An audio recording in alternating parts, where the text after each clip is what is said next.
Hello and welcome back to the channel. We are back in my Tesla Model 3 today because there were a few things that I've picked up for the Model 3, just a few accessories that I wanted to talk to you a little bit about, why I picked them up. Some of them I think really ought to be just included with the Tesla Model 3 by default. Anyway, let's go ahead and get started. Now first, the one thing that I really think should be included with the Model 3, or at least made available as an option, because whenever I bought mine, I didn't have this option. I guess I could have told them at the time I wanted to go ahead and buy this, but they didn't say it was available. Cargo mats, floor mats, all-weather mats. So I went ahead and ordered the all-weather mats for the front and rear of the car, as well as the frunk and the trunk. I think the total spend on that was about $375, which in my opinion is a little bit much.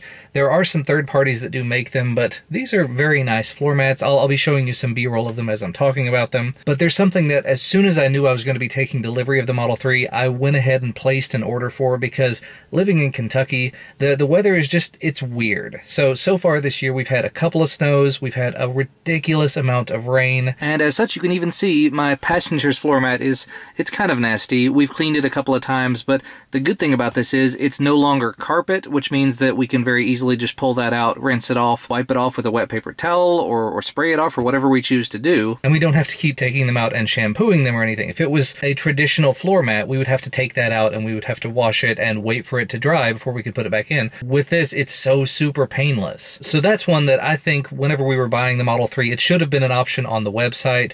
Pay a couple $100 extra and just have those available. They were available through Tesla's website though, and I will have a link to where you can find those, and I'll probably try to find a link for some third-party ones, because from what I've seen and read, the third-party ones might fit a little bit better. As I'll probably be showing you here from the B-roll, some of these do have discs on the bottom of them that allow them to sort of Velcro to the bottom carpet, the interior carpet, which is nice, but the third-party ones cover a little bit more area. I don't know if they have the Velcro on them as well. But anyway, that's my number one. That's the main thing that I'm really happy that I picked up. Number two is one I would not have expected to pick up, and honestly, if you're not a parent of a small child, you may be able to tell we've got the seat with the 5-point harness in back here. The accessory I bought to go along with that, it's actually a two-part. One we already had, the other one I found out on day one it was absolutely necessary. So underneath his seat we have this summer seat protector. Basically it goes under the chair and it goes up behind it just to help protect in case of spills or accidents or anything, and it does provide some pockets, so this is actually going to be really useful all the way up through when he's using a booster chair. But the other side of that, you can see the back of the passenger seat here.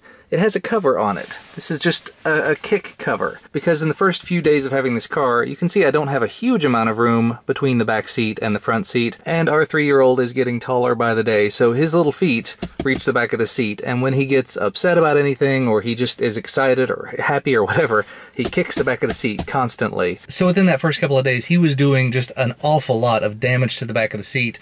Nothing that couldn't be repaired, but it was very dirty all the time, it was scuffed up all the time, and this relatively inexpensive add-on, it was like $12 for two, very much worth it. It could technically also be worth it if you just have people in the back seat all the time. Our older son is about to turn 10 years old, and he is constantly kicking the back of this seat when he gets in and out, so I almost wish that I would have put the second one of these on the back of this seat. I may go back and do that, because there are footprints on the back of the seat occasionally, and rather than having to clean them up, having something that I can just take off, take inside and wash, that's a whole lot nicer for me. And the last two items to talk about are going to be in this center console area. There's actually one more item I would kind of like to purchase, but have not done so yet. But anyways, I lift this up, you'll notice there's a couple of wires coming down from here, but only one of them goes directly in. The second one goes into this item, the third item I wanted to talk about, a splitter. Now the default cables that come with the Tesla Model 3 will continue to work with this. Basically you just end up plugging it in to the end of the splitter.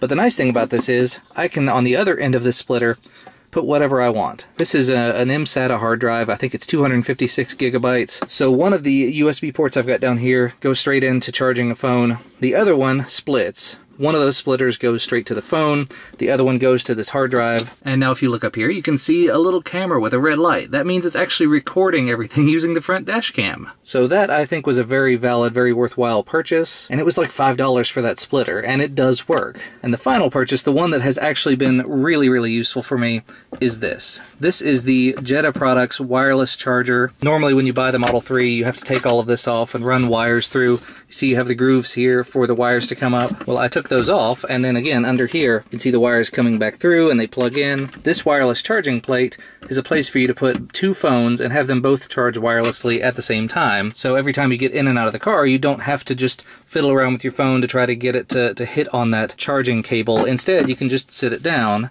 give it a second, it starts charging. Now, unfortunately, because I do have that splitter down here, the right side is not charging at full speed. So my Galaxy Note 9 here, it just says charging wirelessly. Doesn't say that it's charging fast wirelessly, but now that I'm looking at it, I put it over on the left side, which is plugged directly in.